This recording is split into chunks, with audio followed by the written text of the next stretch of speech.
Are you stressed and filled with anxiety like I am? Maybe in a bit of pain from that car accident you had a few years ago? Well, the sponsor of today's episode, Hempville CBD, has us covered. They have the highest quality products created by chemists and doctors. Hempville carries everything from CBD to THC dispensary grade without those despicable dispensary prices. Order your Delta 8, 9 edibles and vapes along with the THCA flower and get free shipping when you spend $50 or more at hempvillecbd.com. Check out the link in the description for more details.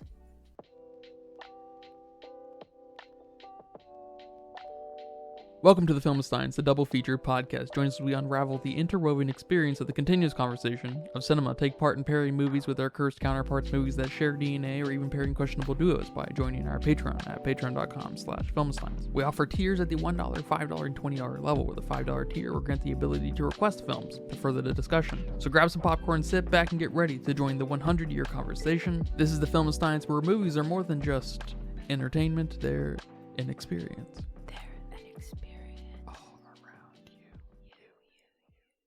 And welcome back to another episode of the Filmsteins. Thank you for joining us today. I am joined today by my conspiratorial friend, Lucy. Hello, everyone. Oh, those chemtrails. You can join us every Monday, Wednesday, and Friday for brand new episodes of the Filmsteins. Some recent episodes include Brother Beer, The Holdovers, the 1954, Godzilla, Godzilla Minus One, and the new Chicken Run, Dawn of the Nugget. Remember to leave nice reviews, comments, concerns all over our social media and our Patreon, especially. You can recommend films over there any time of the day, any day of the week. Come by. But today we are discussing the fairly new Netflix release by Sam Esmail, Leave the World Behind. Yeah, more like leave this movie behind. Got him. Thank you for that. That insight. Thank you for that insight, yes. So we watched this a while back when it first came out. I've been bouncing it around in my mind. I'm not sure how I feel about this. I'm very curious how you feel about it. We haven't talked much about it. We've been busy watching other things. Is this movie sort of good or is it sort of bad? Because I'm kind of floating between this. Like, I'm enjoying a lot of this. I'm not enjoying Julia Roberts' performance. I'm not enjoying the weird, just implied racial tension. Like, I feel like it's supposed to make you feel like there's racial tension between Julia Roberts' character and Ruth, which is it's just weird because, we'll talk about it here in a second. And then the cinematography is out of control. We need to get some restraint on this, and the on-the-nose nature, I guess, excuse the pun, we'll get, that pun will make more sense in a second, of what's happening in this world is a little overstated, and then we land on a understated climax, I guess. It's a bizarre come together, but I'm not gonna lie, I mostly had fun watching it. I think it might be a little bit long. I guess those are my kind of preliminary thoughts. What do you think about this film, man? Yeah, I'm right there with you. I don't know if I like it or I don't like it. Because there's quite a bit that I like, but I don't know if it's enough to carry the movie. Especially 2 hours. It's a chunk of a movie.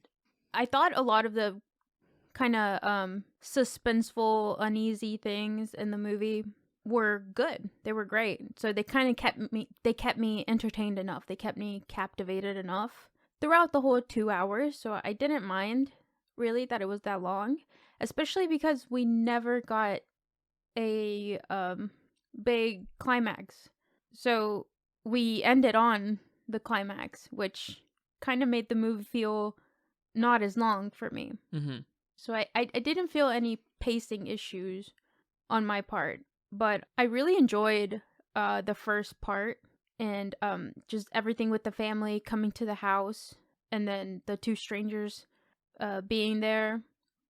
I mean, pretty much until we got to like the awkwardness between the Amanda character and GH character.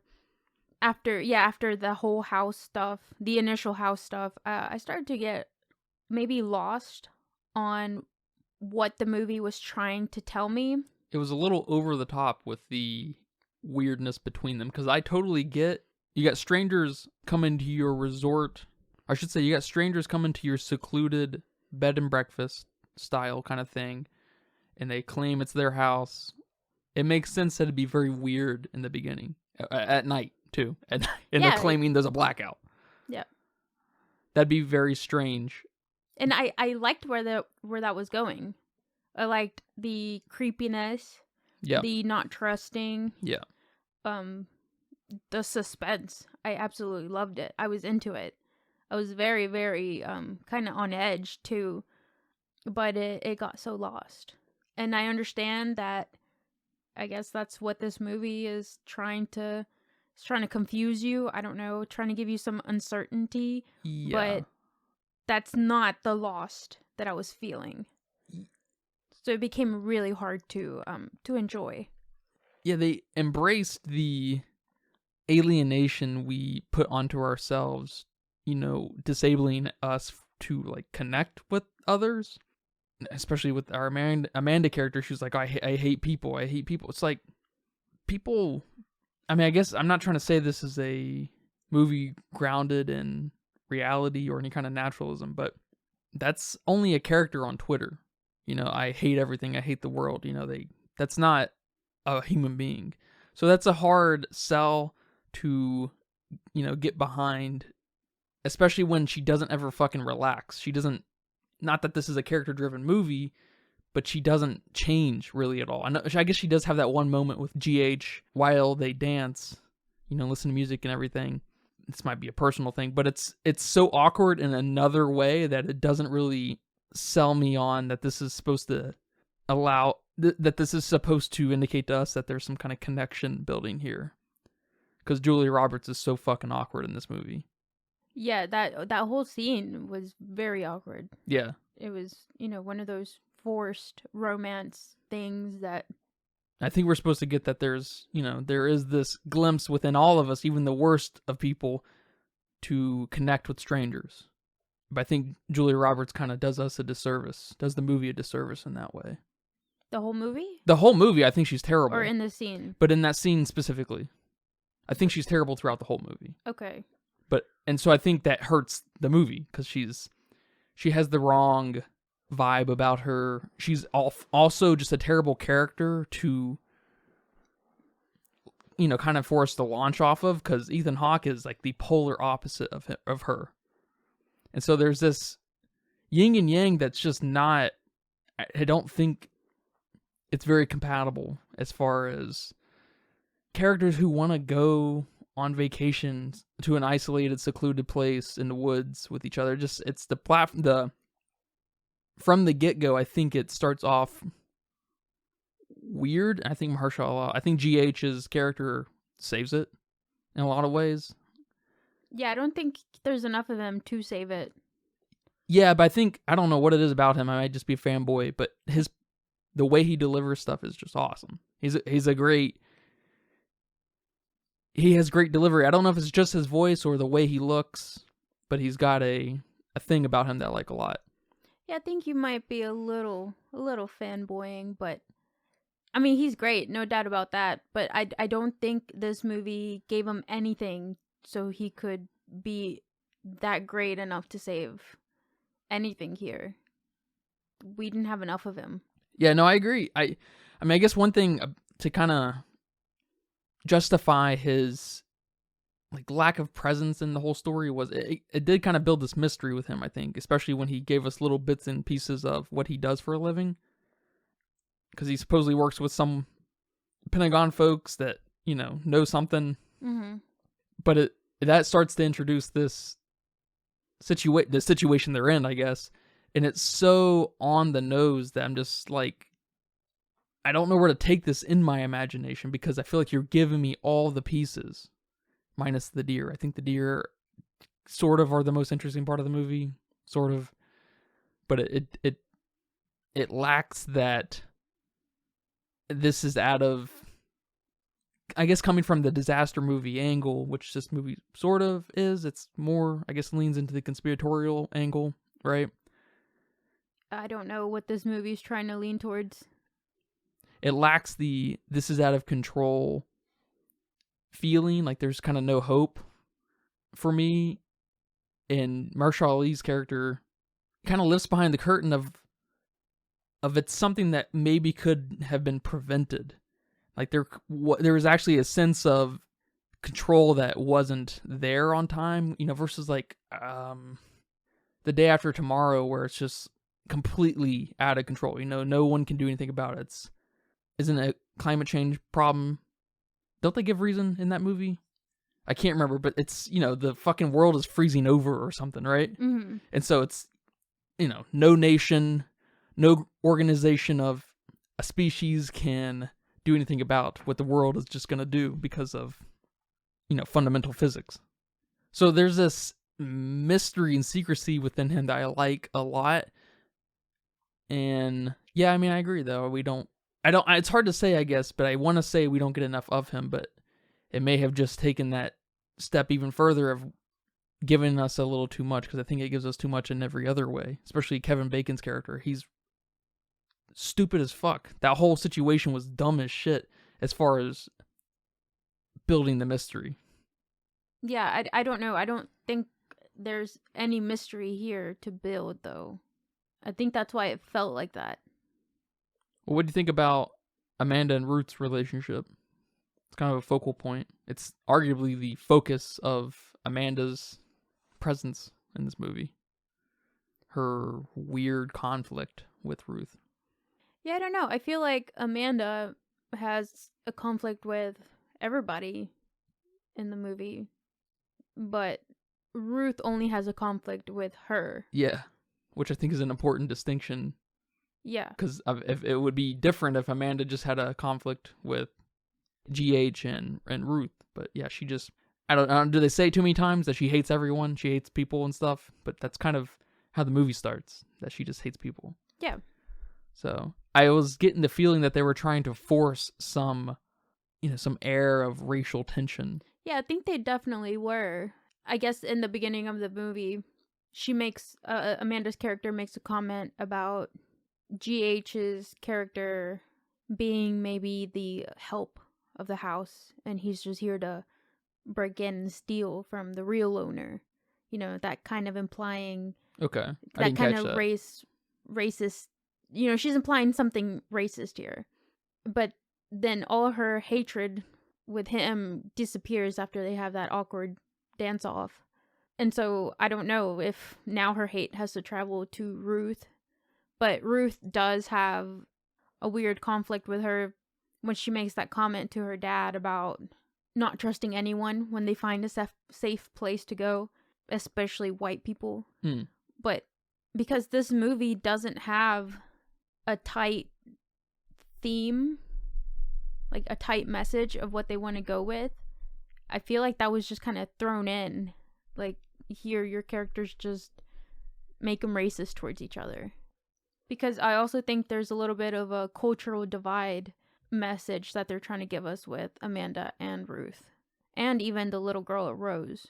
Through the racial tension? Not a cultural divide, a generational divide. Yeah. I guess that seems to especially come true in the shack barn with Amanda and Ruth. Yeah. When she has her whole diatribe about... I think that's when she says things like, no one's in control. I'm not sure. Yeah, so it feels like they're just throwing a bunch of things out there. Yeah, it feels like it's just... man, I don't know. It feels like they don't know how to precisely or concisely tell the audience that there's a epidemic in humanity, or United States maybe specifically, in that we, to a dangerous degree, don't know how to connect with one another. That feels like that's kind of the central theme to it, but it explores it from just a bunch of fringe threads and doesn't specifically have anything to say other than that this is a problem, I guess it feels like the answer is... There is no answer. Well, it feels like the answer is make friends. Okay. That's what it's. That's kind of where it seems to land for me. Yeah. Which is just like, I mean, yeah, you're stating the obvious, and that's not a terrible thing in itself, especially in a movie when sometimes you need to be shown the ugly side of you to, just prove a simple point. Because, you might be stubborn about some nonsense that you're obviously wrong about, kind of thing. So it's... Is it doing too much for such a simple... Yeah. Yeah. And I guess I can't remember exactly why, but it reminds me of Landscape with Invisible Hand, that movie we watched recently. And that it feels like it doesn't know how to get the point across, but at the same time wants to leave it up to your, interpretation and imagination. But at the same time gives you so much of, I don't know, like a puzzle with pieces that are from a bunch of different puzzles. It's like this doesn't work quite right. Like it begs the question of how am I supposed to make sense of this when you've given me all the wrong pieces? Yeah, I almost think like this movie is kind of trolling with you, and more trolling with all the sensitive people out there.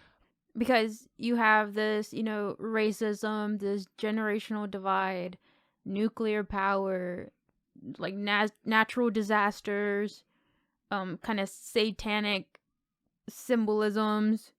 I mean, you have mystery figures with the leaves. You have everything that something in here is going to trigger somebody. Yeah, And just to get people, I don't know, talking, because people are so fucking sensitive. Just being provocative for provocative sake. Yeah. You just reminded me of, the great Coen Brothers movies, A Serious Man, one of the great films of all time.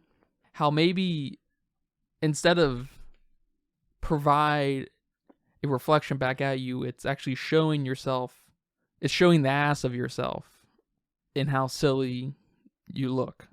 And it's funny you say that, because I noticed a lot of reflection shots. There were a lot of shots through windows, through mirrors, through water. So maybe there's something to that. I don't know. The cinematography here was kind of too artistic for me. Mm-hmm, so yeah. I know there's a purpose. Yeah, sure. Yeah, I mean, of course. I don't know. Yeah, I like that you say that, because it helps justify the cinematography for sure. If it's trying to be over the top, the only excusable situation to be over the top in is normally satire. And so maybe this movie is trying to tap into a little bit of a satirical, look how insane you guys are. But at the same time, it feels like it's attacking the very nature of how we are and how easy it is for things to crumble. Yeah, it's almost like you don't have the right cast for a satire piece. Maybe, yeah. Or your performances with this particular cast wasn't delivering that message. Funny enough, I think Ruth's character is probably the strongest because she's such a caricature. Yeah. So there might be kind of something to that. And I do like, what's the little girl's name? Rose? Rose. I yeah. like her obsession with friends because that feels... It's so one note that it kind of fits that caricature thing. But I mean, Ethan Hawke's character is too realistic, I guess, for this scenario. And I don't know about the others, but I mean, I'm not sold on the cast and its entirety. I'm not either. Especially Julia Roberts. I think she is such a dog in this movie, man. Yeah, and it's funny because that's a lot of the reviews I'm hearing about how brilliant of a cast this is, and all the wonderful chemistry between Clay and Amanda, and I don't see it. I definitely don't see it. Yeah, I don't see that at all. They must have had a really big PR cycle about, and then they were kind of friendly, on camera. Mm. And so people are getting that kind of impression before they watch the movie or something, and it's kind maybe of displacing that. Because, I mean, I'm not gonna say there's no chemistry. I don't think it's totally a chemistry problem because we don't get a lot of meaningful character moments between each other. That is a chemistry problem. But we don't get it. Like it's just not there in the movie. Not I they think there didn't. are moments that we should get it. I think there's probably 2 specifically, or maybe 3. The one with Ruth and GH. There's 2 there when they're sitting across from each other, and he's telling her about his job, and then the dance scene right after that. And then with Amanda and Ruth, well, maybe not even that one, because that one's almost just conspiratorial talk. Yeah. Really, there's no character there. Being a conspiracy theorist is not your personality. But I guess I just feel like Julia Roberts is so out of her league in this kind of movie. I don't really know, what she's in or anything, but she's obviously not in movies like this. She doesn't do performative pieces. She doesn't do anything philosophically interesting. She's not a experimental actor in any way like that. Yeah, I guess she does a lot of rom-coms. They're trying to give her that Adam Sandler spin where he just fucking comes out of left field with a hyper dramatic film. Yeah, I don't know. She's pretty much central to why I can't totally get on board with this movie, which is funny because I don't usually a specific character or actor usually doesn't prevent me from me being sold. It unsettles me that people find her as just a bigot and racist because she immediately she immediately states her negativity in the world in the very beginning. And her saying that she thought they might have been the help or whatever, they have help that comes and checks on the house when they're not renting it out. GH does. He's a bed and breakfast manager, right? He owns his house. He definitely hires people to come clean it, So it's not that far-fetched. Mm-hmm. So it's just bizarre that anyone could read into her character other than, seeing yourself. I guess that just proves to us or the viewer that they are Ruth, Yeah. We got a bunch of Ruths watching this movie and they, think exactly what Ruth is feeling. So maybe it's a little bit of that. You said that, I think. It unsettles me that you can latch on to such a caricature like that. I guess I agree with you. People are commenting on what a shitty character she is. Not shitty in the sense of she's bad, which she is bad, but like just how awful of a human being she is. Yeah. When just the other day, you were telling me about a video you saw on Twitter about a lady throwing someone's puppy at them, or someone she threw a dog. I think it was his puppy, and she threw it at him, and it like smashed into the concrete, and it was whimpering, and it ran to him. Yeah. Even though she threw it at him, and so you think that might trigger something in its mind, but yeah. So, I mean, you're completely right. They're reflecting on how shitty of a human being they are. So it sounds to me like they need to, go out and make friends? Yeah. Sounds about right. I guess if you make friends, you don't throw puppies. And maybe a little bit of relax. Because the title makes me think, when I read the title, Leave the World Behind, that makes me think, relax. I don't know why. Does that make sense? What you say? Chill the fuck out. Chill the fuck out. Like, just forget about everything. Leave it all behind. Just relax, right? And so it's kind of, I'm maybe being a little bit sold on this movie now that I'm seeing it a little bit through the lens of less of a social commentary and more of a satire. Yeah, I can see that. I can definitely see that. This movie is definitely for the sensitive souls out there. It's almost like this movie is for the people who are unsettled and disturbed by those who find themselves in this movie. And so there's this meta layer of part of the audience laughing at those who take this a little too serious. Does that make sense? Yes. I guess it's for both audiences, obviously, right? It should be for as many people as possible, right? Whatever story you want to tell. But there's this weird meta messaging where two large audiences can get a very distinct meaning out of it from polarizing, point of views. And I must say that in premise, that's pretty amazing. I don't think it's entirely successful in that way, but I think that's a really great idea. That's a very that's hard to pull off, I guess. Yeah. No doubt. Yeah, because I don't know if you read on it, but the Obamas were executive producers for this film. So, of course, there was a lot of hate there. A lot. I don't know what people have against the Obamas. There's a lot of conspiracies there. Yeah, there is. And I think most of it's targeted towards Michelle Obama. Okay. I think I may be wrong on that because Barack is, I mean, at this point, kind of famous for his Netflix documentaries. Mm. You know, he's made some really stellar Netflix documentaries. I mean, I totally get that because once she changed the chicken tenders And the roles and at school, I'm there with them. that's what took him out of office. God damn it. No, I'm just kidding. He had 2 terms he had to go. But yeah, a lot of hate there. A lot of now, satanic symbolism in this movie because of the Obamas. And talk to me about that. What is that? I don't know. There were apparently in the news reports we briefly saw on the TV.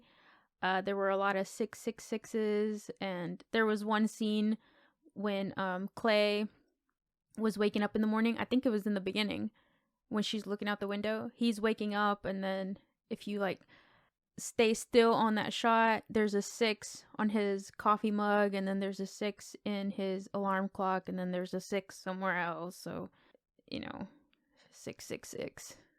And then something about the QR code, that if you scan the QR code that pops up somewhere, which I couldn't read too much into that because then there's people saying it's too blurry for you to actually scan it. So I don't know. There's a lot out there. And somewhere in the the emergency broadcast that Rose sees when she's down in that bunker, that apparently has something to, I don't know.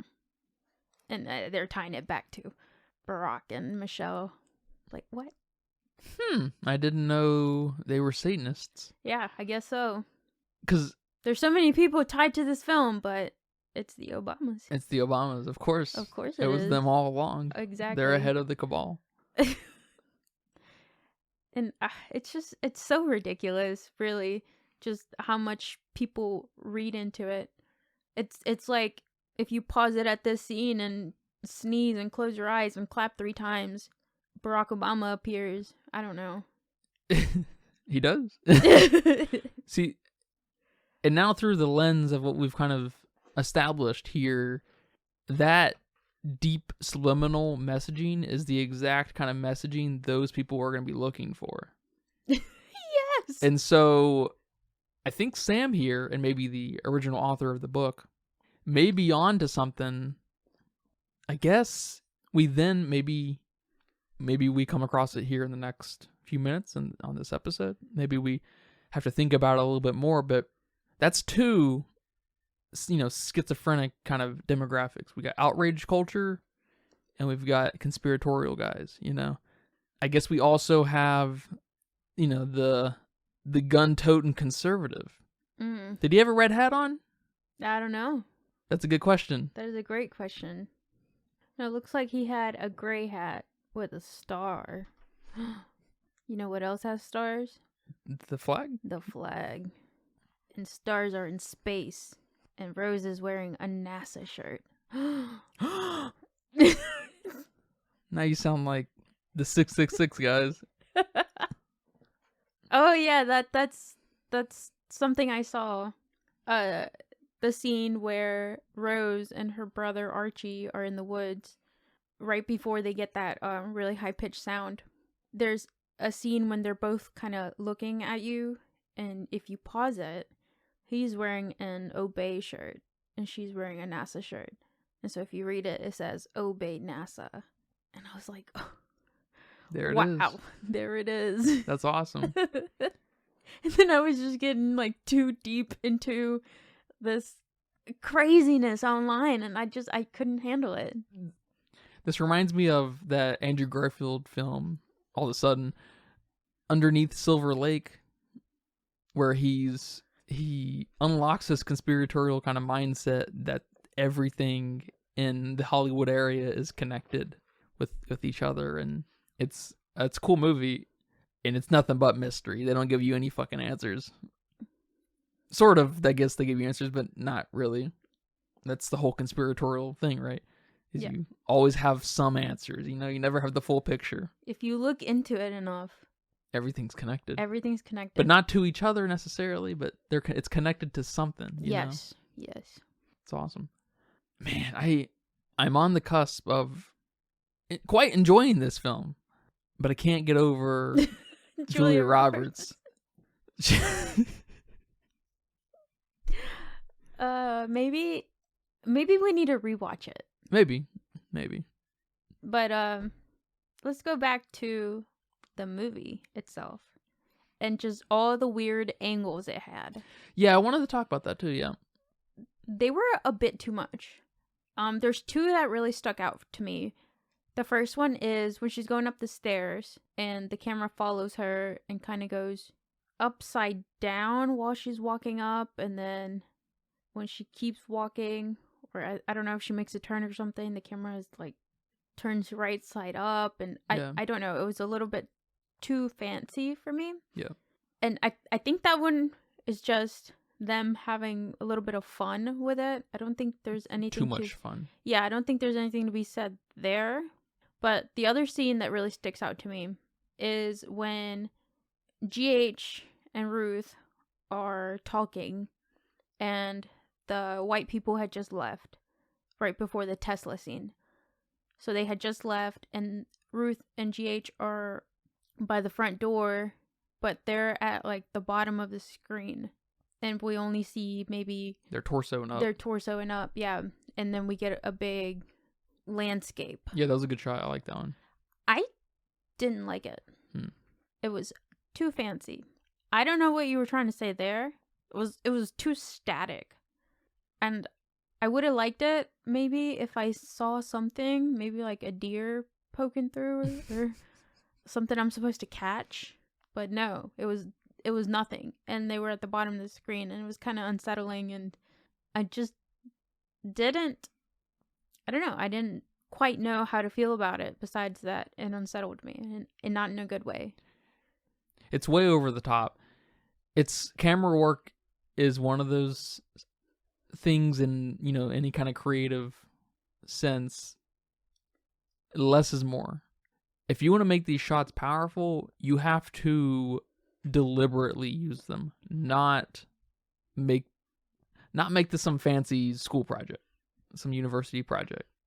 Okay, it feels like this director, which I know he's done a lot of work on the Mr. Robot or whatever show that is. It feels like he just got out of film school or just got done doing his internship with, I don't know, Steven Spielberg and Stanley Kubrick at the same time, and just went crazy with these shots, and he lost all of the intent behind the camera work just in general. There's some great shots. I mean, there's a lot of great shots. This movie, I don't think I've ever seen a movie this produced. I mean, we have to give it up to the Obamas there. They know how to produce a movie, for sure. They allowed some crazy things to happen, and I can't imagine how long the filming schedule was. Mm-hmm. It's probably like 4 or 5 months, man. A lot of it. The kind of principal kind of photography part of it. So, so I guess like technically it's like kind of cool and impressive, but in isolated kind of forms, not at all working together, because it loses whatever meaning it was. And it was supposed to be that unsettling thing, but they basically give you vertigo. It's like, okay, you want to be on the edge of your seat with vertigo. You don't want to give me vertigo, right? Yeah. So, I mean, there's a few really great shots, no doubt. Oh, the zoom in shots, I really like those. I didn't know what where I had seen those before and kind of what genre I had seen those in before, but I really like them. Yeah, there's some those very slow zoom in shots. Almost, I don't know. They gave me kind of detective vibes. Mm-hmm. Yeah, they remind me. You don't see them very often in horror, but they remind me of. If they feel like they'd be at home in some horror where the camera forces you to get closer to something that you don't want to look at, kind of thing, and that's cool. I could see that. I think there was some of that in Hereditary, but it was more of like a composition shot where they were doing some cool transition and stuff. It's funny you jokingly say that he did his internship with Stanley Kubrick because the director said he was really inspired by the opening shot of A Clockwork Orange. And he said that was probably one of the best intros that he's ever seen in a movie. Yeah, he definitely has a letterbox. He's used it ever since it came out in 2012 or 13 or whenever it came out. He loves movies, obviously, right? The way this movie's made, and I guess anyone quoting Stanley Kubrick either love movies or referencing, I should say, you either love movies or you're full of yourself. I don't know, maybe, I don't know. He must be surrounded by yes men, because how many people are working on this with him?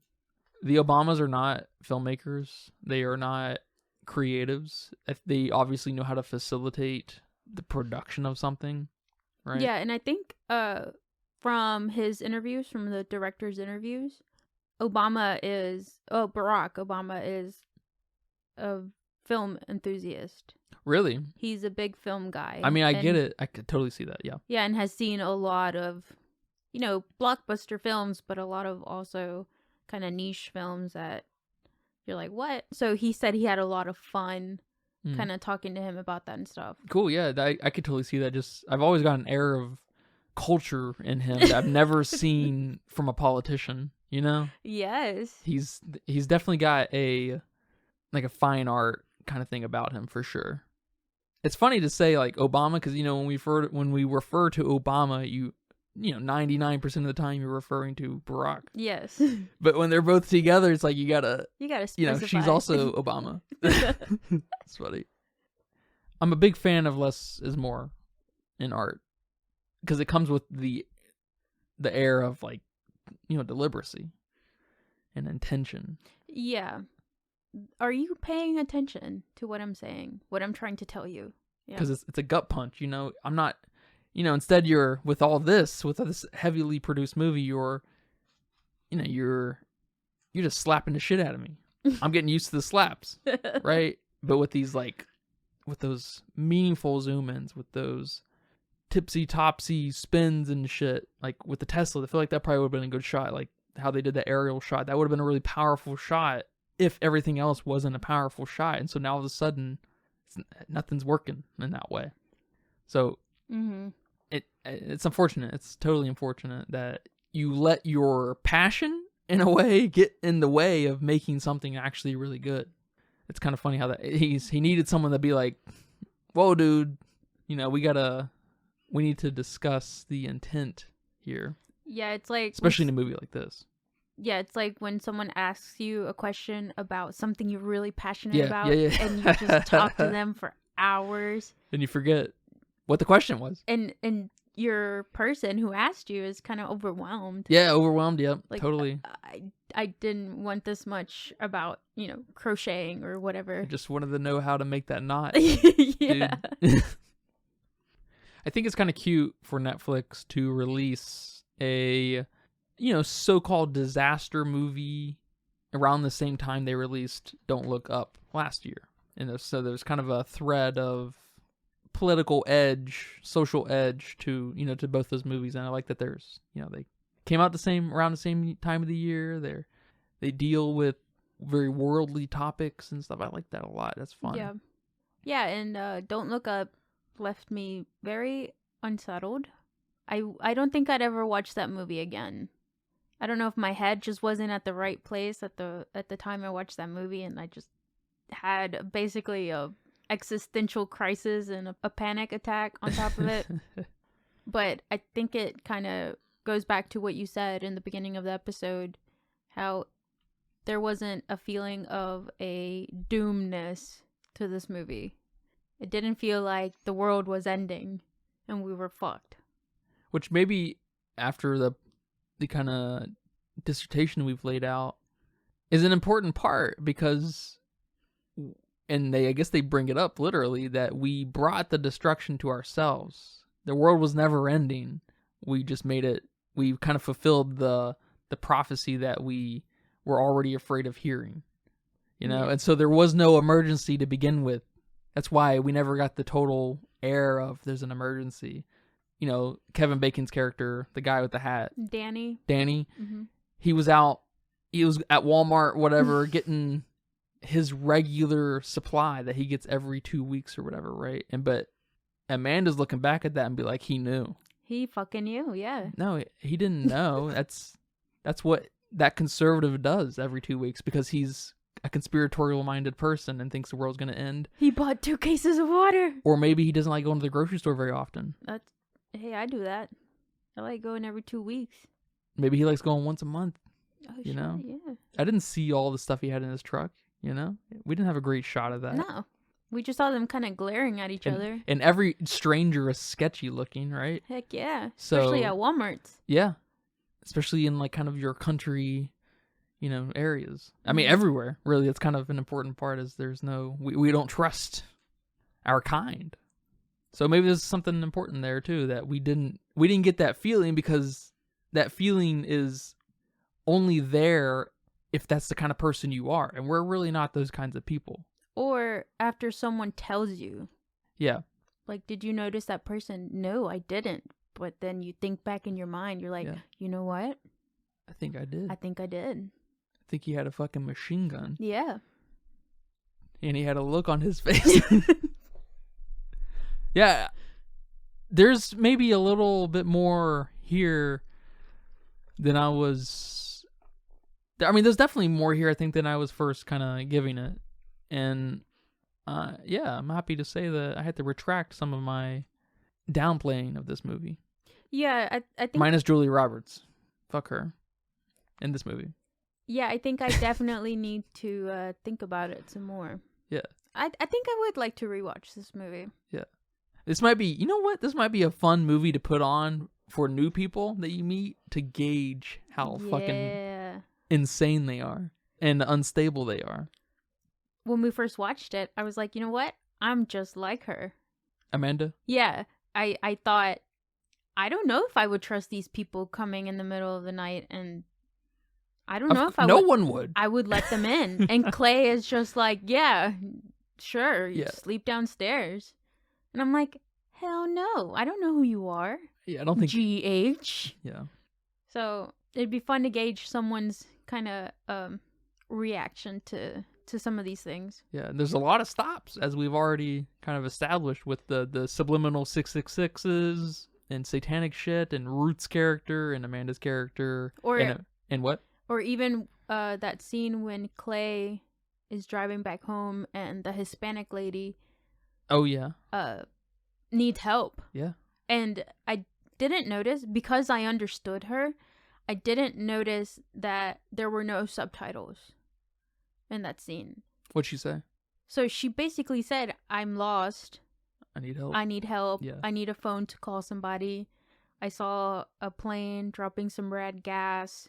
I saw like 50 deer. And I just need help. She commented on the deer? Yeah, she said she saw like 50 deer. That's hilarious. And I just need help. I need a ride. Please help me. Please. And I didn't notice it until somebody said it, that they didn't understand what she said. And I was like, wait, I understood what she said. This is very interesting. This is very important. And I like that you bring this up. I forgot about this. But I don't speak Spanish or understand very much of it. Especially when she's speaking it so sporadically and because she feels like she's in danger. I guess she sort of is in danger. So she could be speaking anything, obviously, to me. And there were no subtitles.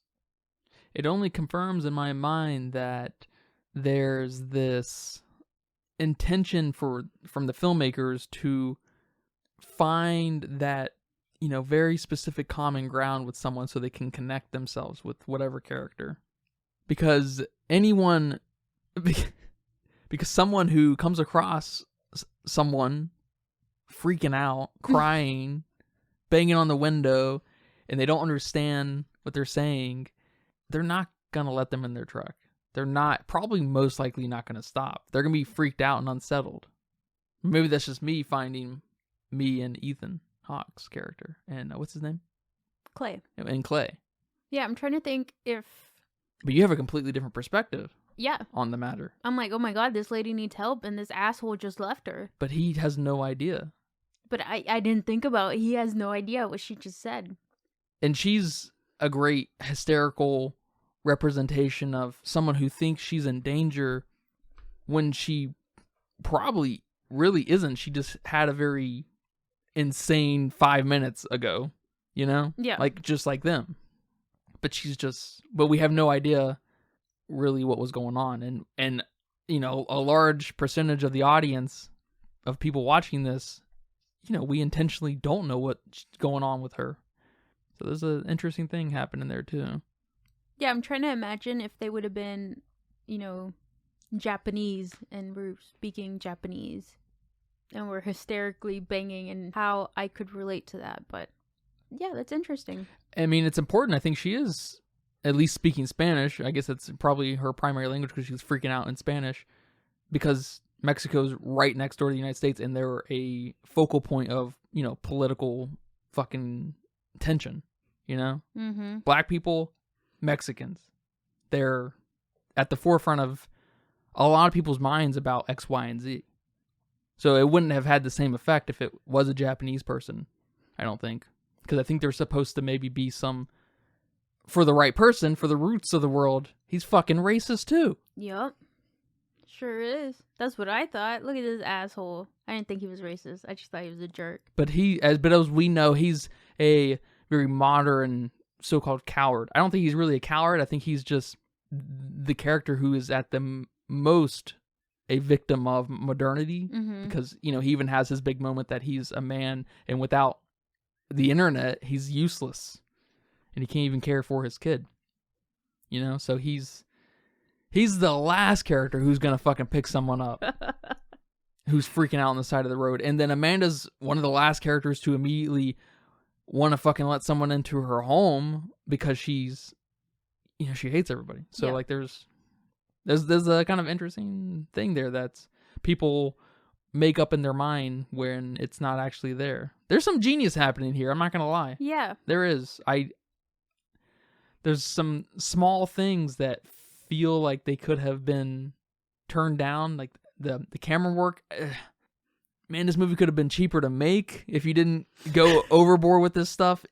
I did have a favorite scene, and it's when the oil ship, whatever you call them, is about to fucking land on the beach. It's about to crash with the sand. Really, I don't know how you fucking phrase that because that doesn't happen. And just that feeling of it getting closer and closer, and then when it's a little on the late side that they're realizing, oh shit, we need to run, and then they're running as it's getting closer. That was a pretty good. I think that's my favorite scene. That was a pretty good scene. Yeah, that was a good scene. That was a good way to. That's a good start. Set the stage. Yeah. Totally. You know, I thought there was a weird edit in there that when the ship started to become beached, I guess, because you know you have beached whales or whatever. There was like a second edit above it that showed us the action. Like we saw the action again of it being beached. I was just like, that was a weird edit because I would have thought that top edit, that top shot of the ship would have just been basically still. It may have moved a little bit more than stopped, but it basically entered the beach and did its thing again, and you could see people running to the left. And I was like, that was weird. Yeah, I didn't notice that. Small little thing, really. I was too focused on, oh shit, what is what is going on? That was good though. Yeah, totally. Also, like the Tesla scene. At first, I didn't notice they were all Teslas because just white cars are so common. I just thought, you know, normal traffic until, you know, the scene proceeded, and oh my god, that was pretty funny. Yeah, that was cool. That's probably the most famous scene of the movie. It seems like that's made its rounds. Okay. Yeah, I did see someone saying that Elon Musk is sweating right now. watching that scene. He commented on it about how it's not possible or something like that. He was like Teslas have solar power reserves or something like that. I was just like something Shut like, I don't up, know. Elon. He's being stupid. He's probably one of these people who needs to, relax. He needs to read into the movie. A little bit. Yeah, but overall, visually, I think this movie looked really good. Mm-hmm. The little girl who was kind of weird looking, she looked good. She looked weird. I liked it. I liked how the animals looked. They freaked me the fuck out. You know, me and deer don't have the best history. The best history.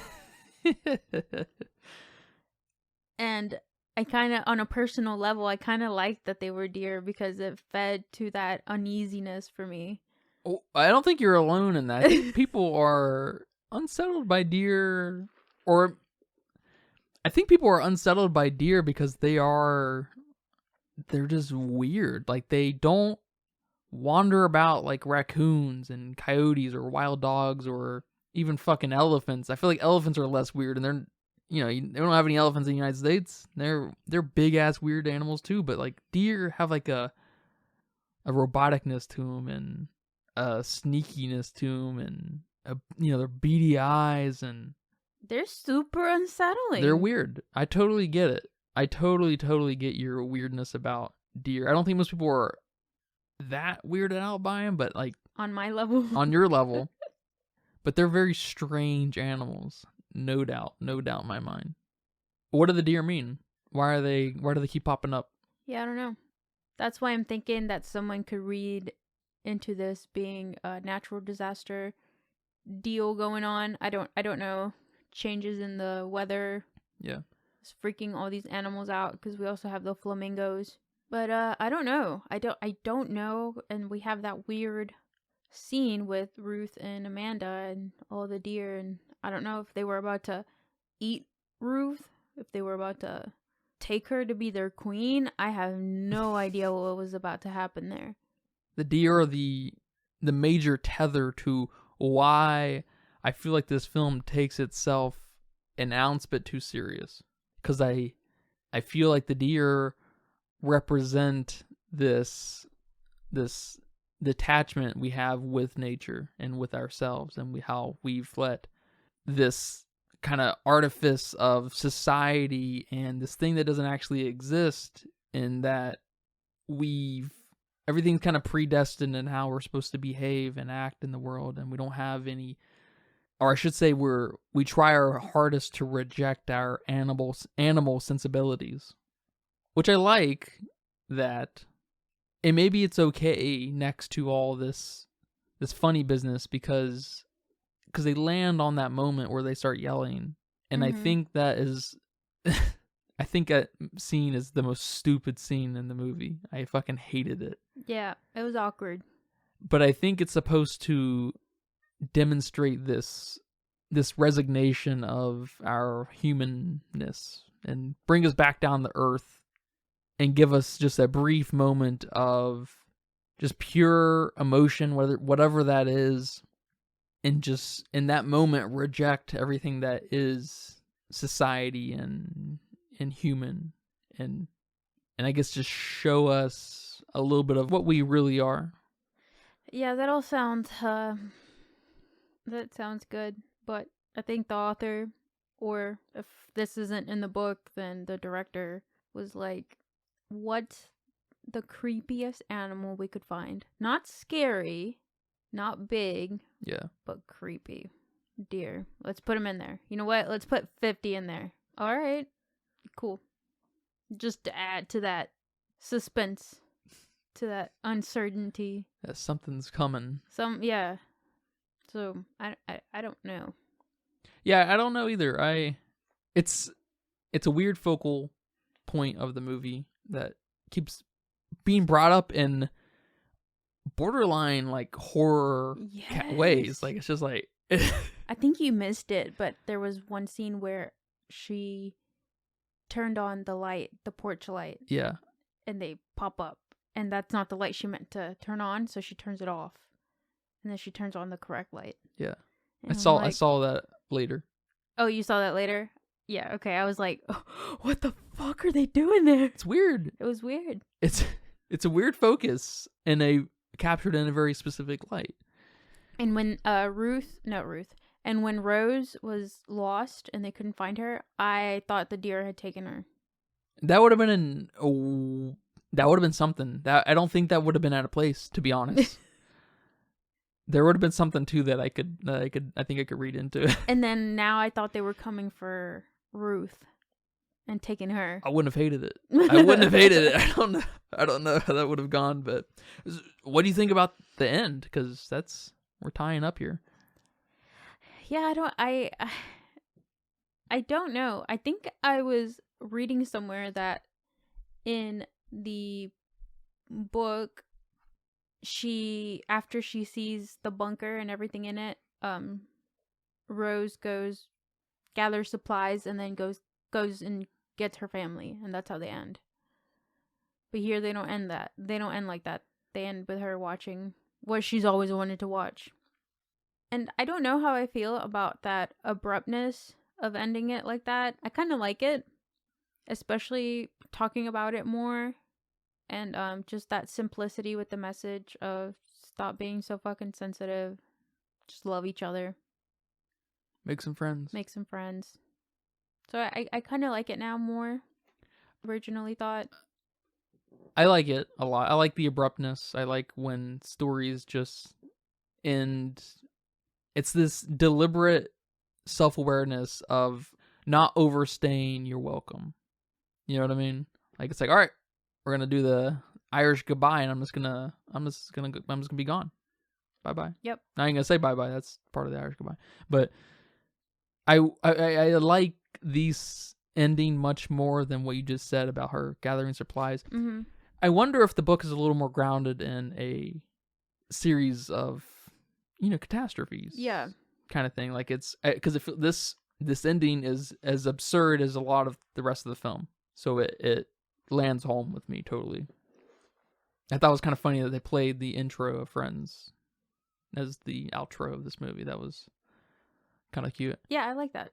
What do you think about the explosions and the smoke that was happening on Manhattan? We had that like wide shot of stuff happening. No planes, I don't think, or anything. No air raids of note.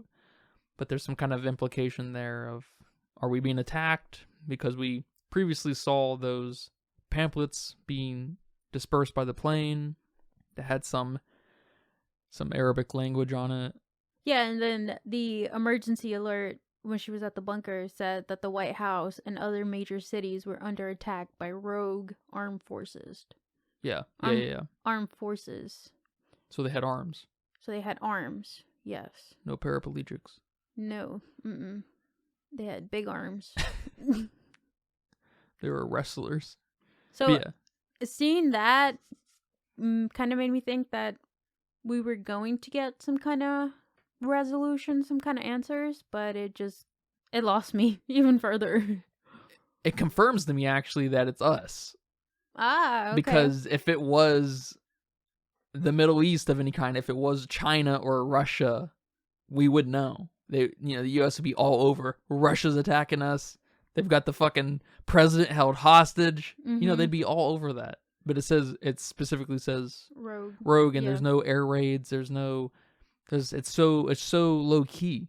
Yeah. In a funny way that it confirms to me that it definitely is humans. Or I mean, of course it's humans. It's not aliens, right? Or demons. Even though all the satanic shit, I don't know.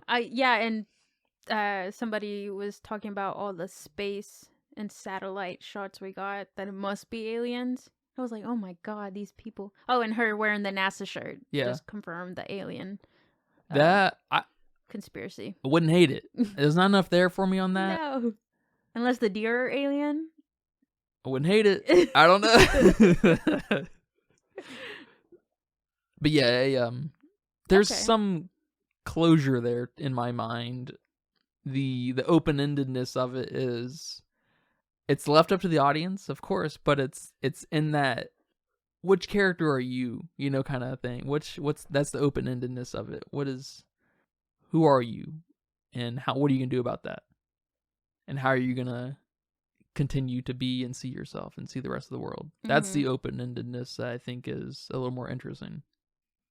I saw someone comment about how the ending was a point that the director was trying to say, that physical media is going to save the culture, because they bring up the DVDs and then the vinyls. It's funny. It's a point. And her iPad is she can't watch it. So I liked that they said that. I don't think that's his point. No. But I like it. Yeah. I love that.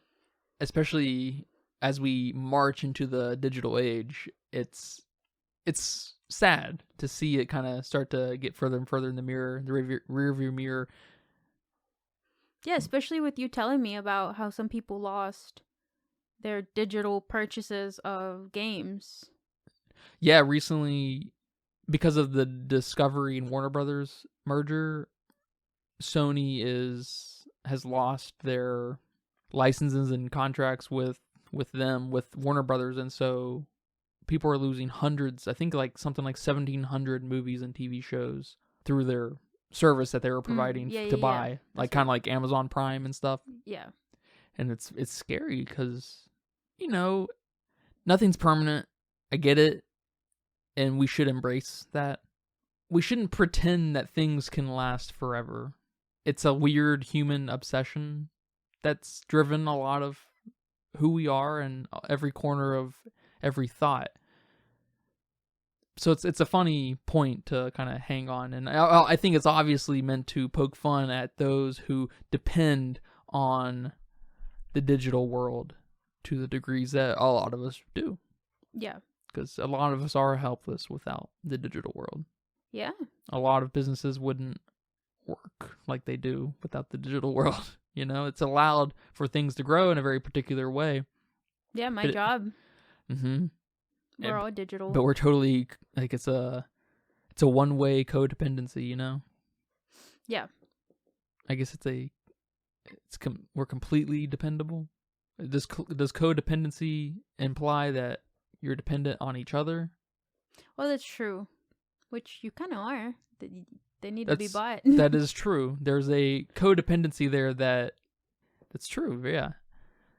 That's fundamental to how it all works, I guess, and going both ways. It's true, yeah. Well, man, that was a talk. I can't believe it. We talked our way through that. I think we're a little higher on this movie, both of us. I can't do anything about Julia Roberts.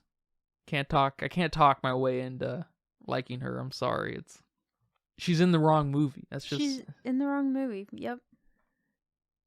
It's like putting Johnny Depp in a not weird role. It's like he's a weirdo.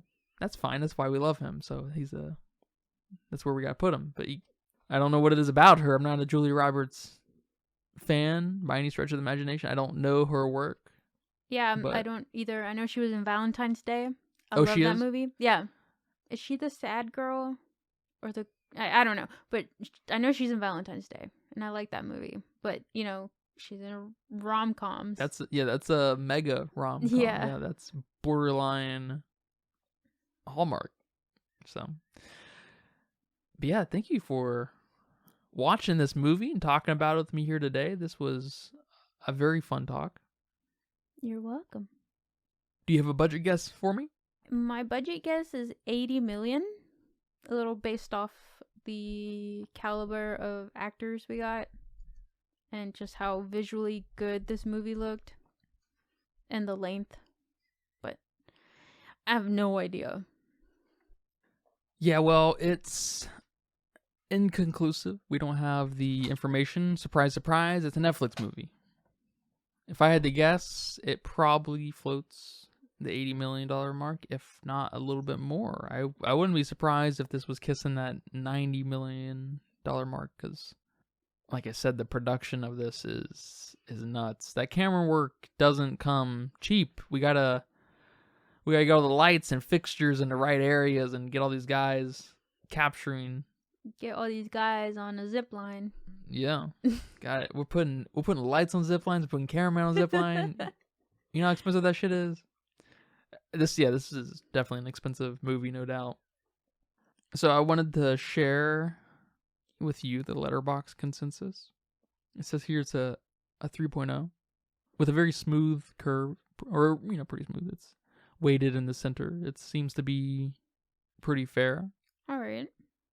I thought people were going to be a little more divisive about this. I thought I was going to run the Southland Tales kind of route that I can't remember who directed. I think the guy who did Donnie Darko directed that, and that's a very divisive movie, very controversial social commentary. But it's not. It's generally favored, I would say. Yeah, I think people don't know how to feel about the movie, so maybe they just put it in the middle. Sure. Yeah, I can feel that. Because a lot of the reviews I saw, they weren't super positive. It almost seemed like somebody had something negative to say about something specifically, but not an overall review of the film. Just, Julia Roberts' character was the worst. Or all the conspiracies behind the Obamas. So partially not about the movie itself, but about how it was facilitated? Yeah, kind of. A lot of, I like this movie, and then proceeded to say things they specifically didn't like. Okay. Okay. Or, things they did like, but confused them, so they didn't really know what to say. Yeah, I don't know. I thought it would be a little bit more divisive too, but I don't know. What would you give it? Well, I originally gave it a 2.5, maybe a 2, but that was initially before I had this conversation with you. So now I'm not sure. Yeah, I was initially at 1.5. I was like, this movie doesn't know what it is. But I think it's a little smarter than it leads on. I think the production of it gets in the way and tricks you into thinking that it might be a little pretentious or something, but I think it knows a little bit more of what it is. It just gets lost in its beautiful garden. It's just, you can't have row after row after row of roses or whatever fucking beautiful flower, because they're, you lose the beauty in it all. It's just like, well, they might as well be weeds now. There's so many of them. I don't know. It's like, It doesn't quite work like that. I think it does. It's kind of like when... I don't think it does. You don't think so? No. I think that's totally on personality. But... Yeah, I mean, some people might be sold on the camera work. I want accents of roses, I don't want my whole garden to be whatever beautiful flower. That's fair. You know what I mean? Yeah. It's like maybe like makeup, It's like, you don't want to wear... I mean, some people do, but I would imagine, it's best to use as little makeup as possible to accentuate yourself, not to hide yourself. You know what I mean? Mm-hmm. Sure do. But yeah, man, thank you. Thank you guys for listening to this episode too, and hope you guys had some fun thoughts. We have people arguing and yelling at us probably right now, don't we? Yep. Ooh, they're, I don't know. Obama lovers. I don't know. You an Obama lover? Oh my... Get out of here. You like Satan? You know me. Satan loving... Me and Satan. Although she does lose some brownie points. Michelle. Oh, totally. Totally. I'm sorry, but... She fucked up school lunches. Yeah. And we were right at the tail end of it, too. Yeah. She fucked up school lunches. And she wrote a book about it. The audacity. Remember, you can catch us every Monday, Wednesday, and Friday for brand new episodes of the Filmistines. Over on Google Podcasts, patreon.com/Filmistines, Apple Podcasts, Spotify, Pandora, all the goods. Remember to leave nice reviews, comments, concerns, grocery lists, whatever on our Patreon at patreon.com/Filmistines. Go recommend a movie. We'll watch it here. We'll watch it and report it here. But until next time, take care. Bye-bye. Bye-bye. And that's a wrap for today's episode of the Filmsteins. Thanks for tuning in and joining us on our cinematic journey. We hope you enjoyed our discussion, gained some new insights and perspectives on the world of movies. Don't forget to subscribe to our podcast on your favorite platform, especially Patreon at patreon.com/Filmsteins, and follow us on social media for more film-related content. We love hearing from our listeners, so if you have any feedback, suggestions, movie recommendations, or book recommendations, please feel free to reach out to us. Until next time, keep watching, keep loving the magic of movies. This is the Filmsteins signing off.